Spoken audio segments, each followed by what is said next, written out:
পরিবার, ইসলামে পরিবারের গুরুত্ব। অনেকে বলে হুজুর পরিবারের শান্তি নাই, সুখ নাই, অশান্তি, এরকম অভিযোগ আছে না অনেকের। আমরা আমাদের পরিবারগুলো শান্তিময় হোক, সুখী সমৃদ্ধ হোক, আমাদের প্রত্যেকের পরিবারগুলো জান্নাতি পরিবার হোক, আমরা চাই কি চাই না? চাই। আজকের এই চমৎকার রজনীতে আমরা জানবার চেষ্টা করব কেমন করে আমরা আমাদের পরিবারগুলোকে জান্নাতি পরিবার বানাতে পারি। এই গুনগুন আওয়াজ করলে চলবে না, একেবারে থামতে হবে। হ্যাঁ দেখেছি, থামো থামো,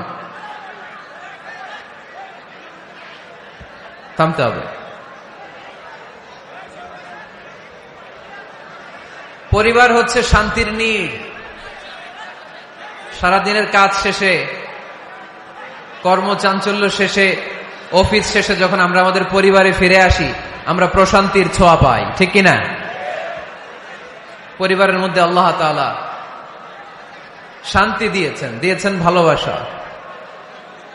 এই পৃথিবীর প্রথম পরিবারটা হচ্ছে একজন নারী আর একজন পুরুষের মাধ্যমে গঠিত হয়েছিল, আর এটা গঠিত হয়েছিল জান্নাতে। কোথায়? জান্নাতে। দুই সদস্যের পরিবার, একজনের নাম আদম, আরেকজনের নাম হাওয়া আলাইহাস সালাম। এই দুইজনকে আল্লাহ তাআলা জান্নাতে বিয়ে পড়িয়েছেন। সুবহানাল্লাহ পড়বেন না? এর কারণ আমাদের শৈশব আছে, কৈশোর আছে, আছে না? কিন্তু আদম আলাইহিস সালাম আর হাওয়া আলাইহিস সালামের শৈশব নাই, কৈশোরও নাই, যৌবন দিয়েই জীবন শুরু, ঠিক কিনা?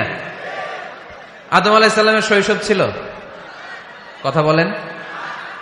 হাওয়া আলাইহিস সালামের শৈশব ছিল, কৈশোর ছিল।